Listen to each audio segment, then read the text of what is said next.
ಕರಿಬೇವಿನ ಎಲೆ ನೋಡಿ ಚೆನ್ನಾಗಿ ತೊಳೆದು ಬಿಸಿಲಿಗೆ ಹಾಕಿದ್ದೆ ಡ್ರೈ ಆಗಲಿಕ್ಕೆ. ನೀರೆಲ್ಲ ಆರಿ ಹೋಗಿದೆ. ಇನ್ನು ಇದನ್ನೆಲ್ಲ ಚೆನ್ನಾಗಿ ಬಿಡಿಸುವ. ಕ್ಲೀನ್ ಇದೆ, ಎಲೆಗಳನ್ನು ಬೇರ್ಪಡಿಸುವ. ಪೂರ್ತಿಯಾಗಿ ಡ್ರೈ ಆಗಿದೆ. ಮೊದಲಿಗೆ ಈ ರೀತಿಯಾಗಿ ಆರಿಸ್ಕೊಳ್ಳು ಎಲ್ಲವನ್ನು.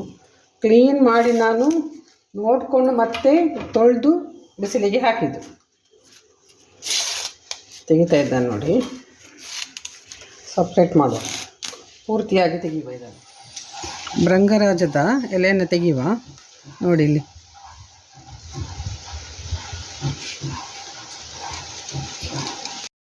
ಬೆಳೆದ ಎಲೆಗಳನ್ನು, ಹೂವನ್ನು ತೆಗೆಯುವ.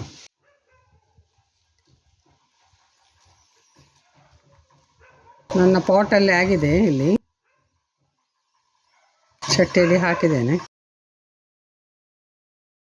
ಹೂವಿದೆ ನೋಡಿ, ಹೂವೆಲ್ಲ ಕಾಯಾಗಿದೆ. ಇಲ್ಲಿ ಹಾಕ್ಕೊಳ್ಳು ಇದನ್ನು ಸಹ. ಬೀಜ ನೋಡಿ ಅದರದ್ದು. ಅದರೊಂದಿಗೆ ನೋಡಿ ಒಂದೆಲಗ ತೆಗೆಯುವ. ಬ್ರಾಹ್ಮಿ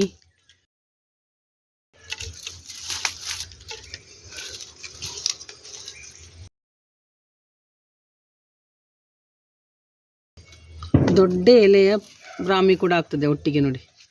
ಬೇರು ಸಿಕ್ಕಿದರೆ ಮತ್ತು ಒಳ್ಳೆಯದು. ಇದನ್ನೆಲ್ಲ ತೆಗೆಯುವ, ತುಂಬ ಉಂಟು ಇಲ್ಲಿ.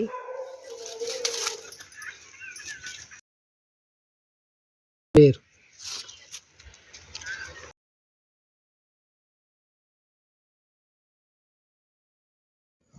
ನೆಲ್ಲಿಕಾಯಿ ತಗೊಂಡಿದ್ದೇನೆ. ಇದನ್ನು ಸಣ್ಣ ಸಣ್ಣದಾಗಿ ಕಟ್ ಮಾಡಿಕೊಳ್ಳುವ.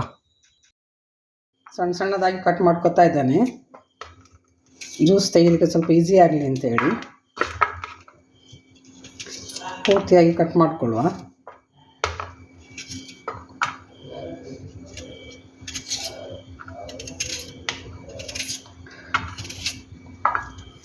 ಬಾಣಲೆ ಇಟ್ಟಿದ್ದೇನೆ ನೋಡಿ. ಅದಕ್ಕೆ 1 ಲೀಟರ್ನಷ್ಟು ನಾನು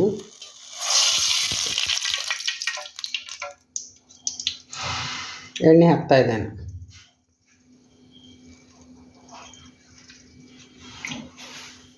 ಇದಕ್ಕೇನು ಆರಿಸಿಟ್ಟ ಕರಿಬೇವಿನ ಸೊಪ್ಪನ್ನು ಹಾಕ್ಕೊಳ್ಳು.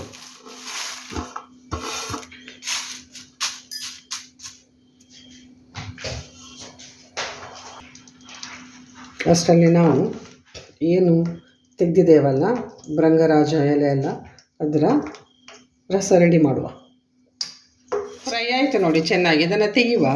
ಇದು ನಾನು ಈ ರೀತಿ ಯಾಕೆ ಮಾಡಿದ್ದು ಅಂತೇಳಿ, ಒಟ್ಟಿಗೆ ರಸ ಎಲ್ಲ ಒಟ್ಟಿಗೆ ಯಾಕೆ ಹಾಕಲಿಲ್ಲ ಅಂತೇಳಿದರೆ, ಇದನ್ನು ನಾನು ಸ್ಟೋರ್ ಮಾಡಿಡ್ತೇನೆ. ಒಗ್ಗರಣೆ ಎಲ್ಲ ಹಾಕುವಾಗ ಡೈರೆಕ್ಟಾಗಿ ಇದನ್ನೇ ಹಾಕ್ಕೊಳ್ಬೋದು.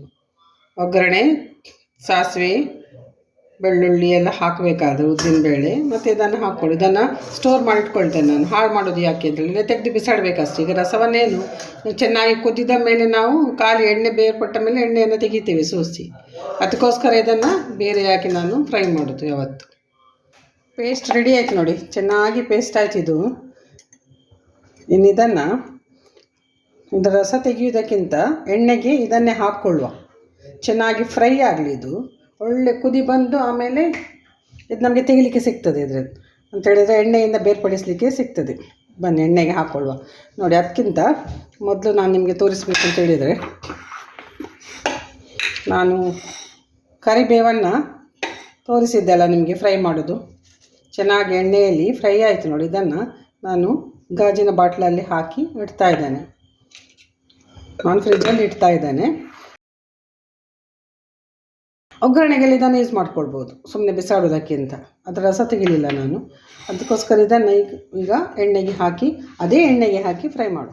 ಪೂರ್ತಿಯಾಗಿ ಹಾಕ್ತಾ ಇದ್ದೇನೆ ನೋಡಿ. ಒಳ್ಳೆ ಫ್ರೈ ಆಗಿದೆ.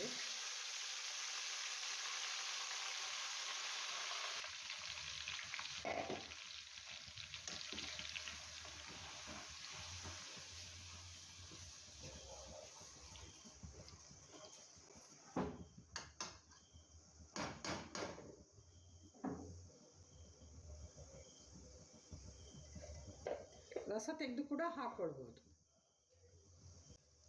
ಕರಿಬೇವು ನನ್ನಮ್ಮ ಮಾಡುವ ಎಣ್ಣೆ ಇದು, ಅವರಿಂದ ಕಲ್ತದ್ದು ನಾನು. ನಿಮಗೆ ಬೇಕಿದ್ರೆ ಇನ್ನೂ ಏನೇನೋ ಹಾಕ್ಕೊಳ್ಬೋದು. ದಾಸವಾಳ, ಎಲ್ಲ ಹಾಕ್ತಾರೆ.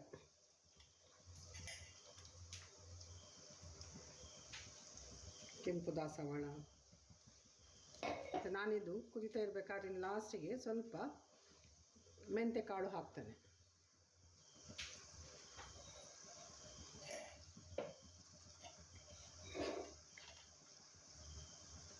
ನೆಲ್ಲಿಕಾಯಿ ಆಮ್ಲ ಇಷ್ಟು 4 ಬಗೆ 5 ಬಗೆ ಆಗ್ತದೆ. ಎಣ್ಣೆ ಸೇರಿ 5 ಬಗೆ.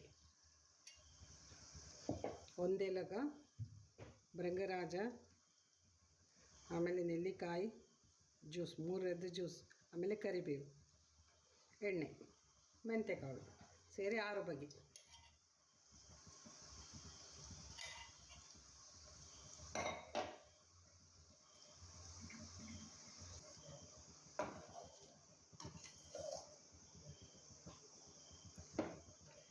ಚೆನ್ನಾಗಿ ಕುದಿ ಬಂದಿದೆ ನೋಡಿ. ಎಣ್ಣೆ ಕಾದು ಯಾವ ಕಲರ್ ಬಂತು ನೋಡಿ. ಎಣ್ಣೆ ಕಮ್ಮಿ ಆಯಿತು ನೋಡಿ. ಹಾಕುವಾಗ ಹೇಗಿತ್ತು, ಪೇಸ್ಟ್ ಹಾಕುವಾಗ ಇನ್ನೂ ಚೆನ್ನಾಗಿದ್ದು ತಣ್ಣಗಾಗಲಿ. ಕಲರ್ ಚೆನ್ನಾಗಿ ಬಂದಿದೆ, ಚೆನ್ನಾಗಿ ಕುದಿ ಬಂದಿದೆ ಕೂಡ. ಅದರ ತೋರಿಸ್ತೇನೆ ನೋಡಿ ಕೆಳಗೆ ನೋಡಿ. ಇದು ಇನ್ನೊಳ್ಳೆ ಮೇಲೆ ಎಣ್ಣೆ ನಿಲ್ತದೆ. ಆಮೇಲೆ ಇದನ್ನು ಸೋಸಿಕೊಳ್ಳುವ. ಸೋಸಿದ ಮೇಲೆ ಫೆನುಗ್ರೀಕ್ ಮೆಂತ್ಯ ಕಾಳನ್ನು ಹಾಕುವ.